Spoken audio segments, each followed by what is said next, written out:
Hello, hello, hello, and welcome to Whole Lotta with you, the boys, Nathan and Juice stand. the Juice Man. Juice Man.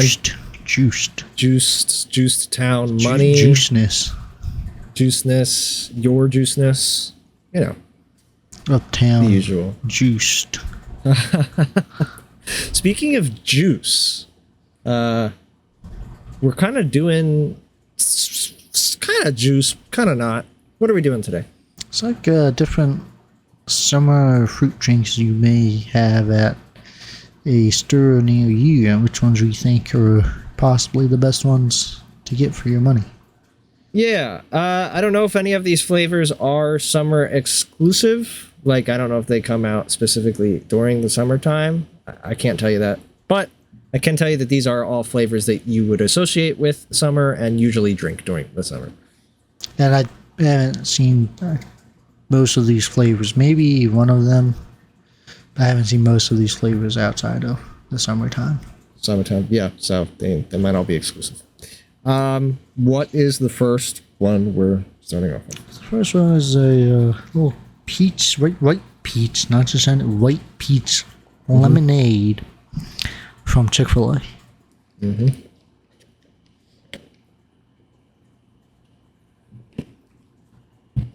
This is absolutely, unequivocally, 100%, without a doubt, straight gas. This is delicious. Very good. My only complaint is that it is crazy sweet. I have like a pretty high sweet tolerance, and this is like, I would say maybe 1 to 2% over my like limit of sweetness. So it's like really sweet. I don't think I'd drink a lot of these in one day. That's for sure. What do you think, Nathan? Yeah, I like this. I don't usually like peach, but I do like this lemonade. I usually like Chick-fil-A lemonade, but that peachy flavor, very good. Especially when you get it nice and cold. Yes. Yeah, we talked about this beforehand. I love peaches, like the actual fruit, but usually like the artificial peach or like peach flavored drinks just tastes like butt, but this tastes really good. It's a perfect blend. I can taste the lemonade. Yeah, perfect mix of lemonade and peach in my mouth. Like there's a clear divide. It's because it's white peach. Yeah, I don't know what. Like, I've never heard of a white peach. Yeah, I've never had one. Maybe it's like a Georgia thing. I think Chick-fil-A started in Georgia. Did they? I'm pretty sure, yeah. Oh. Interesting. Well, excuse me. I'll put this at number 1. Yeah, I thought I'll put that at number 1 as well. Yeah, it does. I will say one more knock. This doesn't quench my thirst. This is one of those drinks that's actually kind of making me a little bit more thirsty. Yeah, I kind of want some water. I think it would do that to you. It'll lead you wanting some water afterwards. Yeah, I just had a sip of water. Yeah, very great. Something that could also be good or not, actually, probably not. Doesn't affect me, but the Star Wars hotel that shut down in Disney, which is crazy because this thing has only been open for a couple of years. I don't have the exact date, but it's not that old. Maybe 4 years at most, I think. Yeah, I would say 4 or 5 years max. It's very young. It didn't have a long lifespan. You want to tell the people? Talk to the people? Yes, I've looked into this Star Wars hotel thing. So I wasn't expecting it to just be shutting down like this, and since I heard of it shutting down, I became very interested into like what the experience is. Cause something I didn't know was that I always thought it was just like a Disney hotel, like any other Disney hotel. You go for however long you want, and then you get like perk tickets with it or something, and they just were trying to overcharge the Star Wars fan base for their hotel at Disney. Excuse me. Yeah, I don't know. Apparently it's like a 3-day, 2-night like excursion where they do all this live action stuff. There's like different events you can do at the hotel. They do like a lot of shows. They got a lot of characters walking around. I'm not sure if it's just for one day or multiple days, but you do get to go into the park, and they have like a direct route from the Star Cruiser. It's called the Halcyon, and you can go from the Halcyon directly to the Star Wars theme park in Disney World. And yeah, it was like you were like a part of the crew. Yeah, if I understand correctly. Not necessarily the crew, but like you spent money to go on a cruise, and then one of the things is because the Empire is there and messing up with you guys, you end up doing some crew tasks and stuff like that along the way. From what I saw of people that stayed there and like documented their stays, it looked kind of sweet. Like it doesn't look like it would be hard to really enjoy it, because they do like some of the stuff is a little cheesy just only because it's like they're doing like this lightsaber battle, but really it's just a room full of people standing around with a bunch of phones out recording the battle, and that can only be taken so seriously. But with like you get to do like an app with it, and when you have the app, they'll give you like a bunch of different like tasks and like directions on things you can go to do if you want to. You don't have to do it, but you can go there and hop on, and there'll be like people there, like members of the crew, and they'll give you like different tasks and like missions and kind of like playing mini games while you're there type of things. And if I also understand correctly, you could also just like be in the right place at the right time, and you could just find yourself inside of like a random event. Yeah, while everything's going on, there's crew members like kind of walking around doing events, but they aren't telling anybody about it. You just have to be like in the right place, the right time, or like keeping kind of like your head on a swivel and being like, hey, something looks weird over there, and then you can go over there, and it's like, oh, the one specific one I saw was trying to escort Chewbacca off the ship or whatever, because he's not supposed to be there, and he's kind of like a hostage, so they're trying to sneak him off. And if you just happen to see it, you could go along with them and watch them do their thing of trying to sneak off Chewbacca. And that's cool because it's like a very personal experience, and depending how much of this they do, you could kind of get like a completely different, not a completely different trip, but a different experience every trip. So a little bit of a reason to go back if you really wanted to. Yeah, there's replay value. Yeah. The food looked pretty good. I kind of hope they give you more options, even if it's like a set up your menu ahead of time type of thing. The food looked good, looked Star Wars-y. They had blue milk. The breakfast was a buffet style, which is probably fine, so you can wake up and eat as you like. And then the dinner was like a diner experience, sit down and they bring out your food to you type of thing.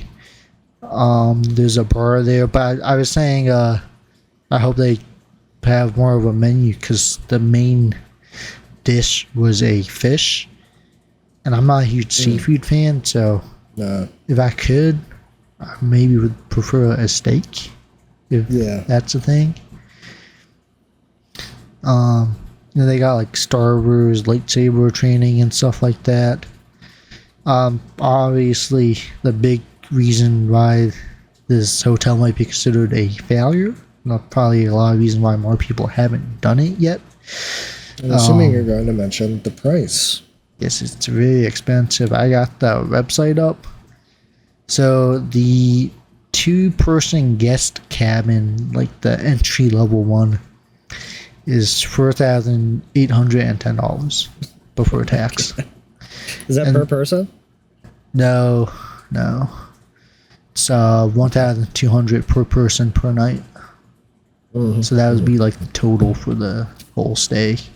But you have to do the 3-day stay.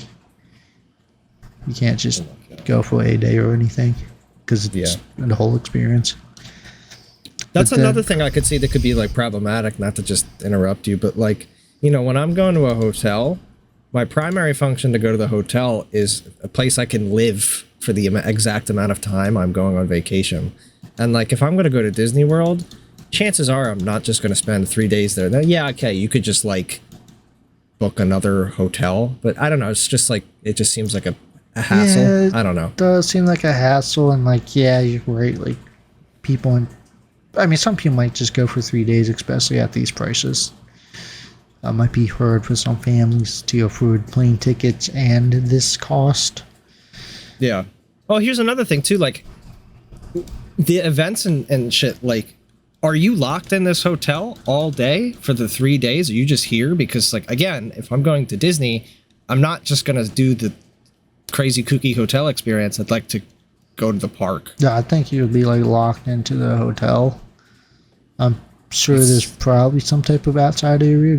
You need to get fresh air outside of it. But yeah, you're going to be in the hotel. And if you're doing this, you're going to know that too, though. Yeah, I guess so, yeah. You should know. Yeah. Otherwise, it might be a much worse trip for you than you were expecting it to be. Yeah. What were you going to say, though? The most expensive one is like $6,000. It says it's supposed to be 4 guests per cabin for that one. But then if you look at the like description of it, it says you can sleep 8 people in there, like 2 queen size beds, 2 kind of like bunk bed things, and then 2 like pull out beds. Well, the wall, but like the kind of, I think they're in the wall and you kind of pull them down from the wall type of thing. Yeah, sure. Again, if for this price, I would not want that. No, but that sounds suppose I uncomfortable. like having the option. Yeah, So I don't know if you can just spend $6,000 and be like, yeah, I'm bringing 4 people, or if they're gonna charge you for everybody still. I'm not entirely sure about that. Yeah, we'll never know. Yeah, and then I do have to say, there's a middle option.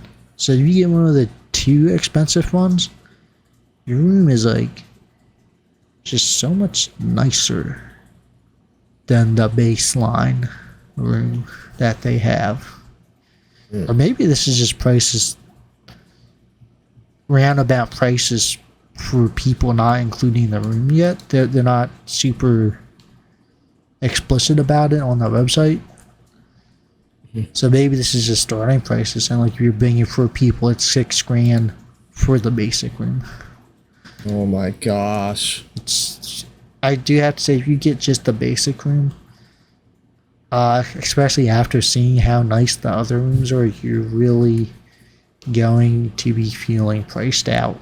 Like, of your super expensive vacation, you're gonna still feel like the poor people that went on the trip, which is not, I remember a great when feeling. you brought that up. Yeah, just the concept of like spending thousands of dollars only to feel still like you are the bottom of the rung just is a crazy concept. I have to plug in my headset, so if I like disappear for a second, that's what's happening. Yeah. Continue, please. But if you get the nicer rooms, they even give you like a nice little gift basket or like a bunch of stuff to take home. You don't get that in the base level room, which really sucks. All the rooms look super nice and clean though, which I hope it would be. The bathrooms look super sweet. The expensive rooms have 2 bathrooms and like both 2 full bathrooms. They even have like a little living room area, because the small suite is just a room with the bed and like 2 bunk beds in the wall, and it just looks a little bit, it just looks way too cramped for the price they're asking for, even if you're only spending $4,000, the cheapest option. No, the $4,800 one. It's still like, I would be upset that my room was that small for the price. 'Cause I don't usually stay at such an expensive hotel, and if I am, I'm gonna expect like a big room with it, not some small thing. Yeah, no, I agree. I wonder what they're gonna do with this building. Like, My hope is that they keep the building around, but they kind of just do it as like a regular thing, and like the show or whatever would just be like some 2 hour dinner experience or something like that. yeah, Or that you could be. can- I think that'd actually be more successful if they lower the price and Yeah, just make it just- like a couple hour day experience, not a Yeah. hotel. Cause I think they could keep it as a hotel. Just open it up so like if you're at the park, even not even just staying at the hotel, you can still go there for dinner or something. Sure. And you just get on like the little shuttle transport thing or whatever. Because in the hotel, like all the rooms, like they have these electronic windows. So if like a spaceship or a meteor is going past the ship, it'll start from the front, and you can like follow the electric windows and watch it fly by That's cool. like a real spaceship. And there's like a panel with an AI that talks to you, and it looks really smart too. Like people weren't absolutely pushing it to the limit, but they were playing it along with it, and it seemed to answer all the questions really well and in a natural way for the different ways people can ask the same questions type of thing. But I mean, it looks like a really fun experience. Not a lot of people will be able to afford this, and those that can, I don't know if this is exactly what they're looking for. It seems like a very niche thing. The other thing is, like, it looks like very fun to bring your child that really likes Star Wars here. But also, like, do I want to go with a child, or do I just want this to be like a 2-person thing with like me and like a wife or something type of thing? Like, I don't know who is deciding to go to this, how you decide to go to it. Yeah, what's the target audience? Yeah. Yeah, I'd say it's a shame, but like I never went or cared. So I mean, it sucks, I guess, that like it didn't work. It's just interesting more than anything. Yeah, I was just more interested in it and what could possibly be the experience and the reason for the price. It's so expensive, especially if that's not good. You know what else could be a good experience? I don't know. What? Our next drink. Yes, I haven't even finished the first one. Yeah. What is the next one? The one from we got this Starbucks drink. Oh yeah, It's what like is it? Mango or dragon fruit lemonade.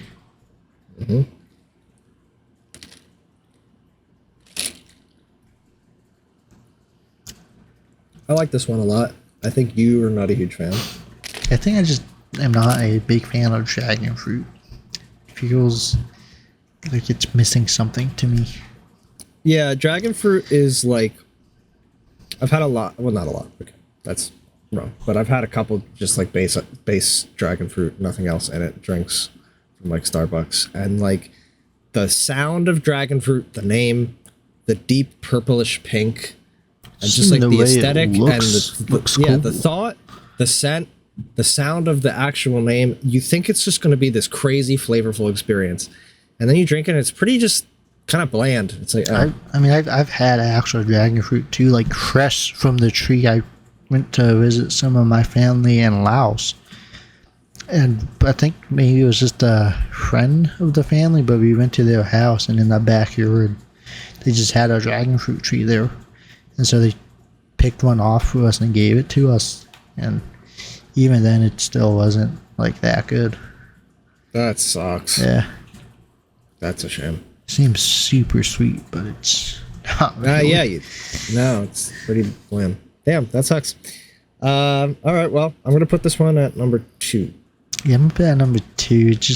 It's missing a little bit of a bite you get. Yes. I was hoping the lemonade would give it that bite, but I'm just not getting it. Yeah, I agree. Well, no, I agree that it needs more of a bite, but I do think the lemonade has helped in comparison to one of the other drinks, which we'll get to. Oh, also, Chick-fil-A, it's one size. It cost about $3 and some change. How much did what I assume is a medium? So small from Okay. Starbucks was like $5 and some change. Jesus Christ. Okay. So $5 small and $3 one size only. Yeah, I would probably just get a different Starbucks drink. I usually go for some type of coffee, anyways. Yeah. Okay. All right. Well, I just hit my mic. I'm sure that's gonna sound great. What's next? So just I got a question for you. Yeah. If there was a video store nearby, like a used to be. Blockbuster or something, you think you Used to be a would couple. use it?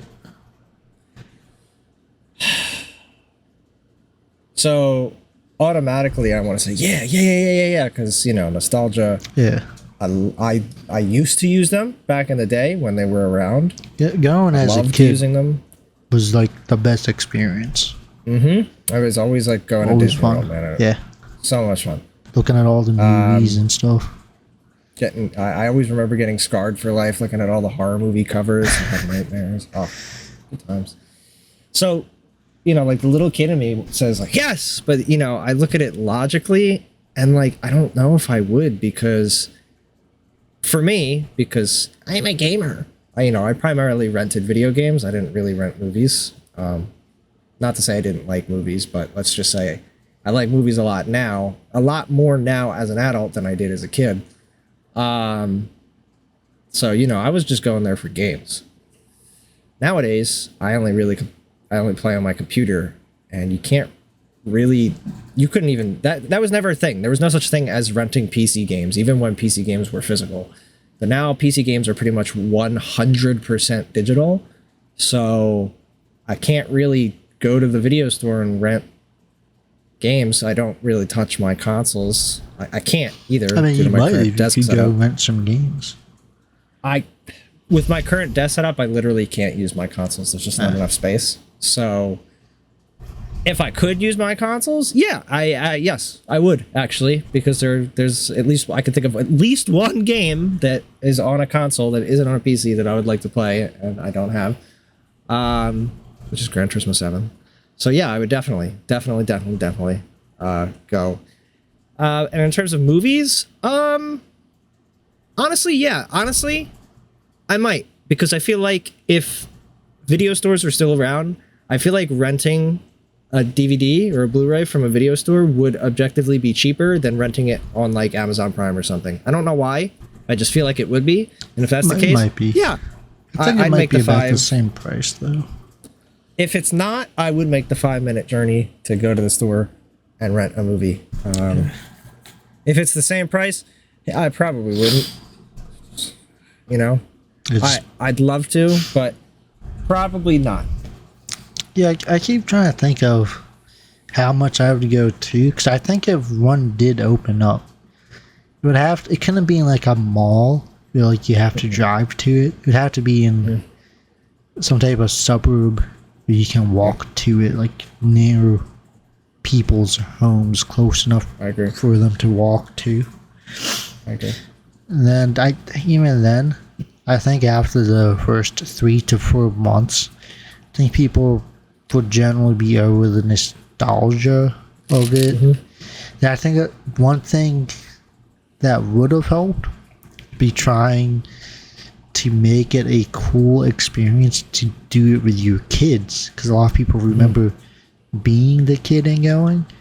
Yeah. So people would want to give their children the same experience. Yeah. If I'm being honest, I want to just say kids are gonna love it and they'll like it and they'll have so much fun with it. Yeah. But really thinking about it, I don't think they would. I think as soon as you take a kid there, the first thing they'll say is like, "Well, can't we just do this on Netflix? Can't we just kids use Disney Plus instead?" And like just make it a terrible experience for the adults bringing them there. And even if you like rent them, get them popcorn and candy and stuff, I still don't think a kid would really enjoy the experience like they used to.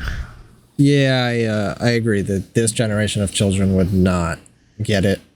Yeah, and it would just be a miserable experience for them. Especially it really.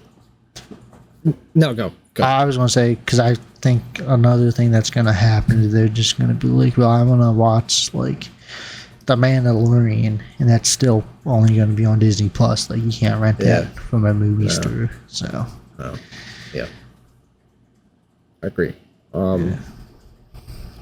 Yeah, they're unfortunately, because of the way things are. It's like I had this conversation with.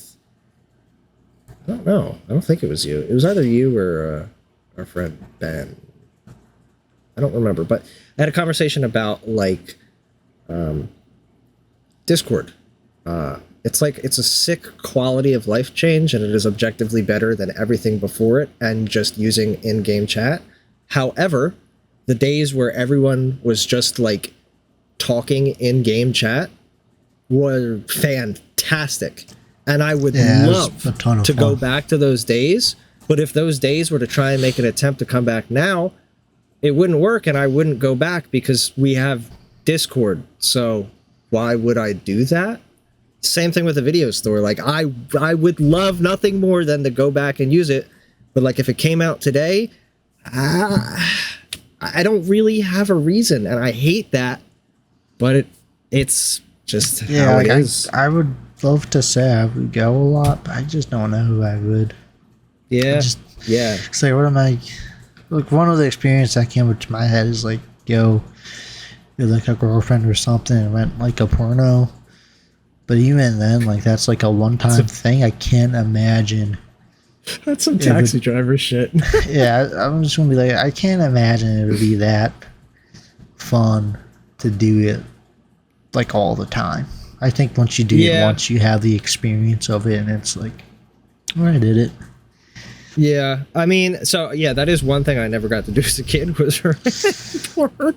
So that could be a new experience if one were to come out. And one cool thing that I don't think Blockbuster did, but we had another chain that I don't think I'm going to say the name of, just in case they only existed around here. And I don't want to give pinpoint accuracy location. But we had another chain. It started with I'm not even going to say that. It existed in the shopping center that is across the street from the gym. I think you know what I'm talking about. Yeah, I know what you're talking about. Yeah, loved that place so much. Excellent place. And they let you rent consoles, which was sick because I remember... I think that's one thing they would have to do now is... is like let you rent hardware, like let you rent VR goggles even, like rent the Oculus Quest. Projectors, stuff like that. Yeah. I think that could work because even then I thought that was revolutionary. I remember taking out the PSP when that came out because I desperately wanted one, like we couldn't just buy it at the time. So we're like, all right, I'll rent it. I had a blast. It was fantastic. So yeah, I think something like that could work. I definitely think something like that could work. But overall, yeah, I don't know. My other thing is a concern I had was how like the aesthetic, I guess, of the store would be, because it could be like done well, or it could be like a hey, this is a 90s thing, and so we're pushing the 90s into your face, and it's just like super corporately awkward because it's like just so overly generic 90s style that it's like this, it's kind of lame. Or they'll do it like modern day businesses where they're super minimalist with it, like an Apple store or something. It'd still be kind of lame because of it. But my biggest concern would be it'd be like a GameStop, because I haven't seen a GameStop recently, but from what I remember of the GameStops I've been in, there's a lot less games in there. Just like a lot of merchandise of like figures and at minimum stuff. Each GameStop at minimum 50% of the store. That's just the minimum. Yeah, I was gonna say at least half of the store is just merchandise, and it's because of that. That's like a reason I stopped going to GameStop, because like I didn't care about the merchandise. I liked looking at the games, even the used games to see if there's a used game Yep. I either had or like had wanted to play type of thing, or played at a friend's house. Yep. You just don't have that type of stuff anywhere. I think for me, I think subconsciously the death of GameStop was when they stopped. In the back, they always had physical copies of PC games. Once that left, I think that was like the nail on the coffin for my brain, and it was just a slow death from that point forward. Because that was always for whatever reason, that was always my favorite. That was like the icing on the cake. I'd go in, I'd look at all the console stuff, and I'd slowly make my way to the back, and then I'd look at all the cool PC games. And like that was the last thing I did before I left the store. And I have fond memories. I love early 2000s PC game boxes. They're huge, bulky, and they're always like embossed or whatever, you know, like the letters have texture. They're sick. They're cool. And GameStop had all that stuff, and I just loved looking at all the different games as a kid. But yeah, once that was gone, I was like, oh, I think subconsciously my brain was like, it's time to move on. And yeah, now it sucks. It's awful. I went in one the other day. And first of all, there's like none anymore. They don't exist. Yeah. And the few that do exist, yeah, it's pretty much just like Funko Pop merchandise. It's same thing with I don't want to keep dreading on, but same thing with FYE. They like rebranded, and it's awful. It's disgusting. It's such a shell of its former self. FYE used to be like a mini Best Buy, and now it's like a FYE was pretty sweet. Yeah, it was sick. They used to sell hentai in the back. It was awesome. Oh yeah, I remember that. Yeah. And now it's just like, if you've gone into a modern FYE, it's just like tchotchke Five Below TikTok shit. It's awful. It's terrible. Hurts my soul. Yeah. I guess I'm worried that that's what a video store nowadays would be like. Yeah. It's just like, soulless. If it's like that, like I don't know if I would even spend money if I went there the first time. Yep. Even if I fully intended to. Yep. But you know what I might spend money on if I fully intend to? Let me guess. Drink? Yeah, a drink. A nice, refreshing, summery drink. And what would that be? Maybe a Kyle Schwarbaum from Wawa. Weewa. So this is just like the Starbucks drink. It's dragon fruit and mango, but there's no lemonade. It says do not stir. Interesting. Did it really say that? Yeah, it says that on the cup. Oh, I'm sorry. I ruined it. I stirred it. Oh, no. It's probably why it doesn't taste so good now. Oh, it tastes worse. I think all the ice melted and just watered it down. So we sipped these drinks just in case, right as we got them, just in case shit like this would have happened. And it definitely tastes worse now than it did then. I think the problem is they gave options for it, and Justin picked all the wrong options. They gave us the option to add like 2 shots of caffeine. Justin said no. I don't want more caffeine. I already had gave us the option to add 2 shots of the sweetener that they put in, the flavor thing, syrup. Justin said no. No, I said no because the option to put like little mango bubbles in it, like a boba. Justin said no. Because Mr. Kyle Schwarby, that his drink, this is it, you know? It's the dragon fruit and mango. Because us to have it. No, those are optional things. They're DLC. Because some people don't like it, but Kyle Schwarbaum, he would have said yes. All right, whatever. Regardless, when this drink was fresh, it tasted really weird. It had the dragon fruit effect. You took a sip and it was like very bland, and it wasn't sweet at all. It wasn't bad necessarily. It's just like really, the brain was like, whoa, I feel like this should be a lot sweeter. Now that we stirred it and the ice is melted, it does kind of taste a little sweeter, I guess, but like it's, I don't like the way this tastes right now. So if I'm going to judge it when it was fresh. I mixed it with the Starbucks one. No, you didn't. I don't know if I like it more or not. Oh, you just did. Okay. Yeah. If I'm going to rate it's going to be a 3 either way. It doesn't matter if it's fresh or not fresh. It's a 3. Yeah, I'm gonna put this at 3 too. How much did this cost? This is from Wawa. If I didn't mention this, we did, but just in case. I thought you bought it. I think you spent like $5 for it. I think this is I think this was $5. This was the smallest one. Yeah, 16 ounce. They had a 16 ounce, like a 20 some odd ounce, and then a 32 ounce, which is nuts. 32 ounce is huge. 32 ounce. I think the 32 ounce is only like $6 though. It's not that much more money. No, that's how they get you. Where do you put this? Yeah, put it at 3. So 1 is the Chick-fil-A white peach lemonade. 2 is the Starbucks mango dragon fruit lemonade. The 3 is the Kyle Schwarbaum dragon fruit mango refresher. Yeah. I think if it had the boba, it might be number 1. Okay. Whatever you say. Little 2 shots for caffeine. All right, Nate. Why don't you go back to Wawa and get a different one? Do, and it's just like a million times better. Then you just I guess we have to retell them. You know what? You would have to go onto Twitter and like apologize to me. I apologize to the 0 people who follow the Twitter account. Well, one thing that I'm not going to apologize for is hated tropes, for us at least, in movies and television. Yeah, movies and television tropes that we do not care for. Yes, we both picked a couple, and we'll talk about them. Would you like to go first?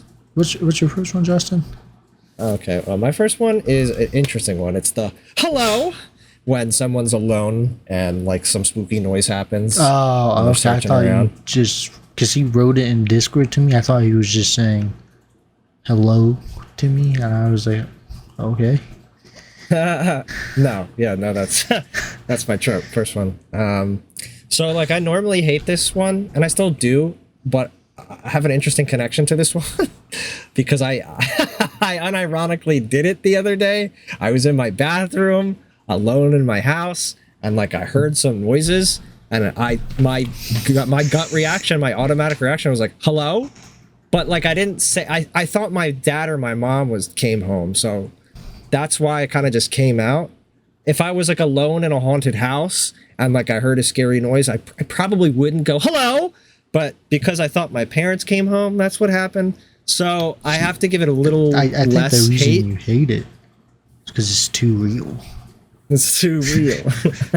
It is now a little real, so I have to give it a little less hate, but it's still annoying.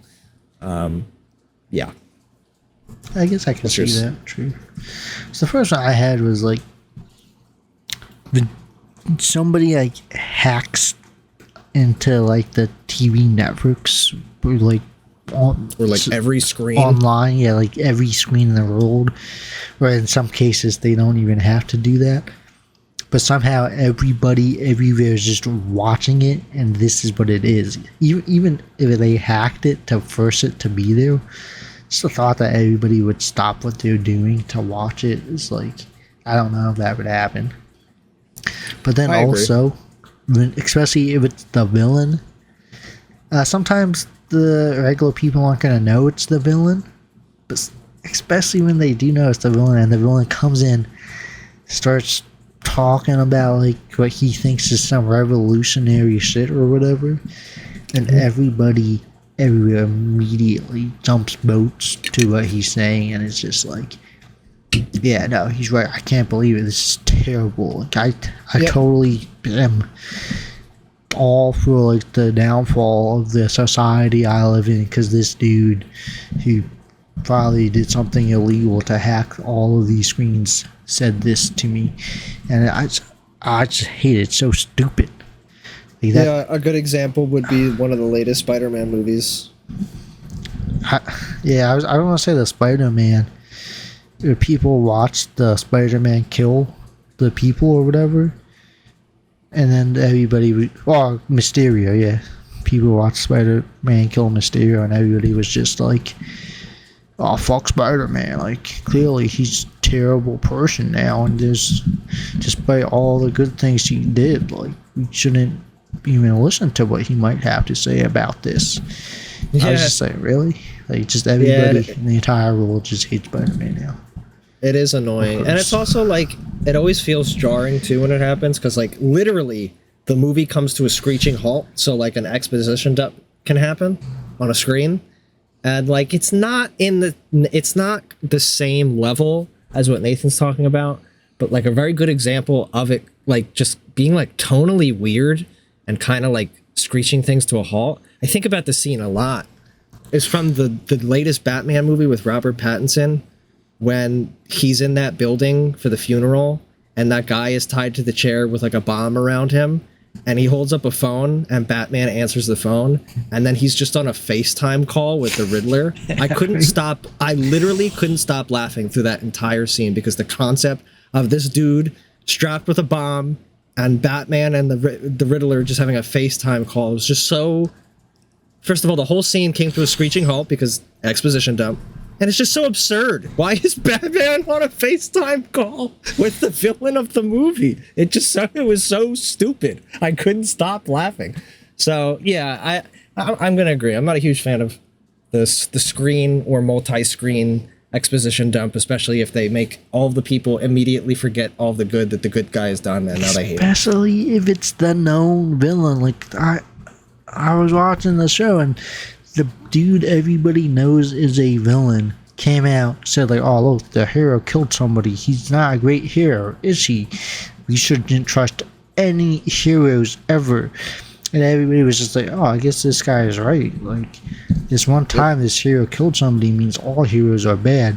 Also, we have no context clue for why the hero had to kill the other guy that we know is also a fucking villain. But like, yeah, no, totally. Like, down with all the heroes and the foundation of our society. Yep, that's annoying. Yeah, of course. It's very annoying. What's your next one? So, my next one, I title it as the action cock block. So I can only really think of one example in recent memory, unfortunately. I've seen this time and time again. This is my least favorite trope. This one pisses me off the most. It's when, like, some sick shit is about to go down. The music is swelling. The hero has wiped off the sweat from his forehead. It's gonna go down. And then it starts to go down for 2 seconds, and then he gets, like, punched or something. And then, like, all hype and everything that was just built up, and, like, all the goosebumps that are covering your body are all for nothing. And it's so stupid. It happens so often. It's such a disgusting feeling. I hate that feeling of getting built up, and then they immediately rip it away. It's not good. It's not clever. It makes me feel bad, not in an enjoyable way. It's not like I'm scared and like I'm about to shit my pants. That's a bad feeling, but I'm enjoying it because I'm watching a horror movie. No, this is just, it rips me out of the movie. I feel bad. I don't like it. And the most recent memory I can think of is, it's not the most jarring of examples, but again, it's the only one I can think of, is in the latest John Wick movie. And of course, it's my favorite kill now in the entire series. And of course, it has to have this stupid moment. Towards the minor spoilers, I don't know. I don't care. Movie's been out long enough. It's towards like the last, like 70-75% of the movie, where he's making the jolt to get to the top of that staircase. And he's like racing around the Arc de Triomphe and like the Plymouth Barracuda. And he doesn't have the doors on either side of the car. And there's just like this cluster of bad guys in the middle of the road. So he fucking rips the handbrake and just does a nasty donut around these guys while shooting them with the pistol out the doorless car. And it's the sickest thing I've ever seen in my life. It's the coolest thing ever. It's sweet. It's so sweet. And then immediately after he kills all the bad guys, a fucking car just T-bones him. And the scene is immediately ruined. And all of the hype that I just built up to see this old man do a donut and kill people is gone. And it's like, why? Why did you have to just rip that away from me? Everything was going so well. Just, I hate it. I hate it so much. I wish I could think of more examples, but this is my number one hated trope. I cannot stand it. When they're about to fight, but then a phone call comes in on somebody's cell phone, so everybody has to stop what they're doing for the phone call. Yes, just don't build something up, or don't build something up and then have it start and then like, immediately stop. You try to be funny, interrupt the scene with a phone call, but it's just unenjoyable. No, it's unenjoyable. I hate it. What's your next one? The next one I have is when the hero has a group of people. It doesn't even have to be the hero. Sometimes it's somebody else, but for this point, I'm just going to say the hero. But when the hero has like a group of people, like friends and allies that can help him defeat his enemy, but he goes, oh man, I have to run away from these people because they're my friends, and the villain is after me and just me. So if I run away from the only people that can help me, it'll help keep them alive, even though now I can't actually beat the villain because I don't have any fucking help I'm anymore. alone, and then they have to go through the whole process of talking the hero into being like, hey man, like, we're here to help you, like, let us help you. And he's like, no. And it's just a long, dragged out process for no reason that doesn't need to be there. Yeah, no, I completely agree. It's always so unreasonable too. Yeah, it's unreasonable. It's dumb. It's kind of selfish too. It's not to say there's not a way it could be done, because like Spider-Man wanting to leave, Tom Holland's, but that's the current one, right? Tom Holland. Yes. Yeah. Yeah. Yep. Tom Holland Spider-Man wanting to leave Ned and MJ behind makes sense because they don't have powers. Mm-hmm. But if he wanted to beat a villain without help from the Avengers, because the Avengers could get hurt, it's like, then that's where I would be like, all right, now you're just being stupid. Like, they're superheroes, they risk their lives all the time. I think they'll be willing to help you out with this villain that's also super bad, and it probably has the power to blow up the planet they live on, so they would die anyways or whatever. Yeah, I agree. Yep, I couldn't have said it better. It's really stupid. Yeah. We're running out of time, so let's just speed run through the last ones. Okay. Let's just mention them. I have two more. The next one is stupid dads. I get That that. stupid trope of like the best example I could think of is the dad in Stranger Things. He's just dumb. He's an airhead bimbo. Like, it's a waste of space character. Yeah, I hate I every guess I second kinda that see he's it. on screen. They don't it's make so very annoying. good use of him, and he kind of No. seems just like an Yeah, asshole. exactly. Like, if you're gonna, you can't just don't have a character on screen if you're not gonna make use of it. It's not even like comedy. It's not like a comedy relief character. He's not funny. It's literally a waste of space. I was gonna say, even when it's done as comedy, I am a little tired of the dad always having to be the that dumb too. one. Yeah, that too. So stupid dads, hate it. And then this one, I don't know if I should say in 2023 because I might get shot. It's fine. Just But- say it. The minority nerd character, it pisses me off for a couple reasons. Because it's two token characters mixed in one. It's the token black, the token Mexican, the token Filipino, the token whatever minority character mixed with the token nerd character. It's so annoying. It's so tiresome. The recent example I could think of is, and I'm so thankful I stopped watching this garbage fire of a TV show, was the Flash TV show. They introduced some guy towards the end. His name's like Chester, and he's like the cool hip black nerd. And literally from maybe his character had evolved, but when I was watching him, his character boiled down to, haha, I'm a nerd. I can do all this tech stuff, and check out this pop culture reference, haha. But then he's like, yeah, bro, I'm also black as hell. I am so black. It's sick. I'm black, and I'm also a nerd. It's like, that's not a character, man. I did hate that too, where like when there's an Asian guy, and of course the Asian dude is just the smartest person ever or something like that. And then he goes to play piano. It's like, I gotta go do my doctor job. It's like, I also wish they would have less nerds in media as well. Sick and tired of these fucking nerds doing podcasts about video games and I know, it's summer annoying. They drinks. should just shut the hell up. Yeah. So regardless, no more nerds, and stop with the token minority characters too. It's just, it's annoying, and that is arguably racist. All right, so whatever. Speed run through yours. Let's go. Or your last one. Okay, yeah. So the last one was the best example I can think of right now is being like, hey, in the Navi world, the humans are the bad people, and you shouldn't like them. They're terrible, like the blue people. And it's like, no, I'm a human. I think the humans in the Avatar are street as well. I'm kind of rooting for the humans in this one. Like, if I was in this world and in this situation, I would most likely be a human because I am a fucking human. So why would I not vote for the human in your stupid movie?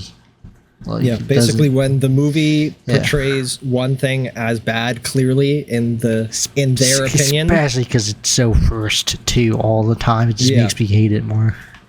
Yeah, so the movie portrays something as bad when, like, if you take a step back and look at it objectively and also look at it from your perspective, if you were in that universe, it's like, maybe it's not bad. Like, maybe the other thing is bad and this is good. Why is the movie forcing this upon me?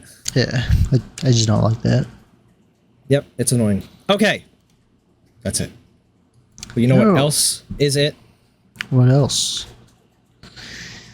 The Dunkin' Donuts mango pineapple refresher.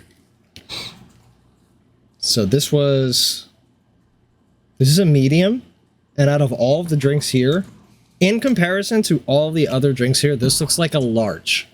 So keep that in mind. This one is pretty big. It's huge. And this costs how much? I cannot remember.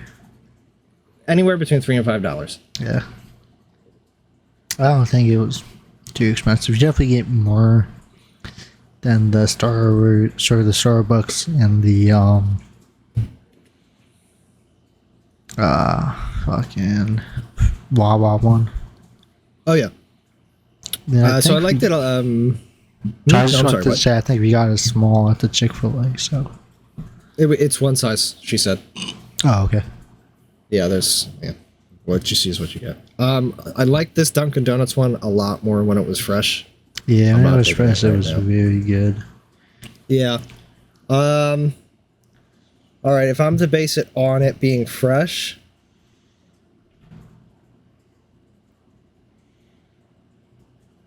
I'm going to put it at number 3, actually. So fresh for me would be Chick-fil-A, Starbucks, Dunkin', and then Wawa. I'm not going to rank it unfresh. What's the point? Yeah, I was going to say my ranking was the Chick-fil-A number 1, Dunkin' number 2, Starbucks 3, and Wawa 4. Yeah, that sounds about right. Damn, the last few episodes, we've been on the same page pretty much the entire time up until the end. Yeah, the last one gets us. Every time. That'll hopefully change in the future. All right, so let's move on to the last topic. So there was this little thing that happened, just like a small event, like a submarine sank. I'm just kidding. I'm not talking. Yeah, we don't know anything about subnautic exploration. No, neither did he. But anyway. So I guess the last topic we have is the death of the emo pop punk singles of the 2000s in American culture, and how this has been a detriment to the lives of American men. And I guess you could also say emo pop punk scene boys, and how it's been a detriment to the lives of women in America. And also the, like, kind of, I mean, it's not kind of, it is a resurgence of that scene in the last couple years. Yeah, so it's really kind of like a quick retrospective of this. Yeah, so how should we start? Well, me and Nathan, I'll say me and Nathan both lived through it. We were kids when it was real for the first time. So we lived through it. And, man, you just don't know what you have until you don't have it anymore. Yeah. I think the emo pop punk scene was much better than the Eagle theme we got going on now. Yeah, I agree. The emo goth scene of today, it at times feels a lot more manufactured than it was back then, because it kind of is technically, and it's also filled with more like e-girls and e-boys, which also just is like that aesthetic has mixed with the other aesthetics so much they've become almost undistinguishable. Nowadays, when you like think of a goth girl, you think of some TikTok e-girl. Yeah. And that's not necessarily... It's not the same. It's not the same. I like that aesthetic, but like it's not. Yeah, I'm sorry, it's not the same. It shouldn't be grouped. Because I feel like sometimes the e-girls that do it, they can do a good job at replicating the old scene.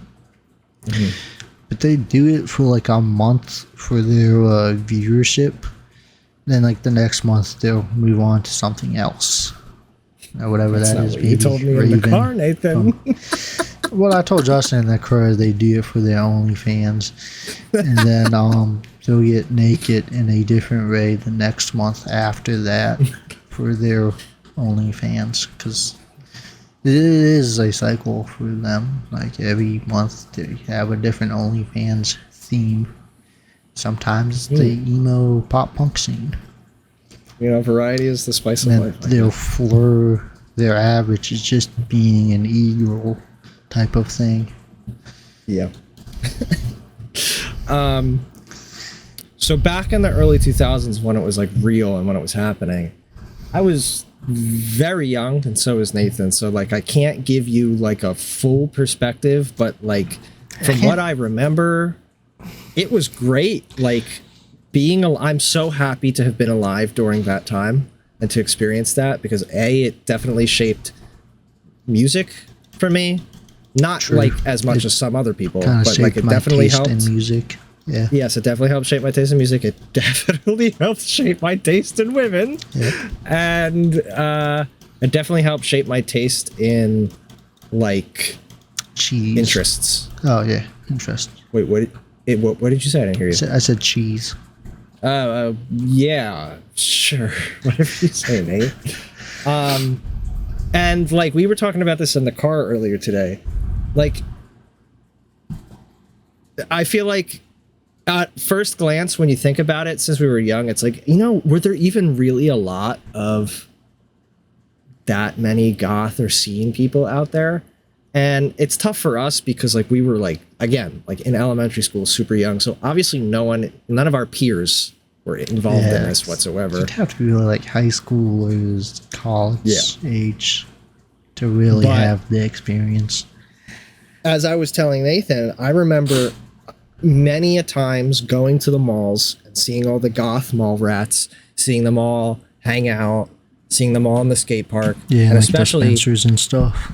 Yes. Yeah, the cashiers, they still exist to this day sometimes. Not necessarily. I remember, shout out to my girlfriend, once again, we were in some mall and like we walked by a Zoomies and the cashier had that like crazy 2009, 2010 emo boy hair, super puffy and like jagged and whatnot. And like our jaws hit the floor. I almost wanted to go in and shake his hand and be like, literally never change your hair. Keep doing this for the rest of your life. You're keeping it alive. Don't ever stop. It was sick. But that was just like the norm back then. That's what it, you know, everyone was like, well, not everyone, but you know what I mean. And especially I went to the arcades a lot.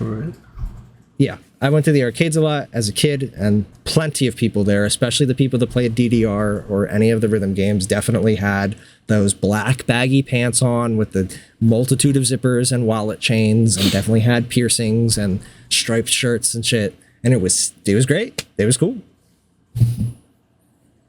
Yeah, sure was. But then, You like, don't see that a lot today anymore. I don't even know what the style of today really is. So when I go out, I don't really see like a style. I think it's how it usually is, though. It's just maybe I'm just not going to the right places. Yeah, so like, if you go out in public, you'll like and just go like to normal places, what like you would go to in your day-to-day life, like the mall, restaurants.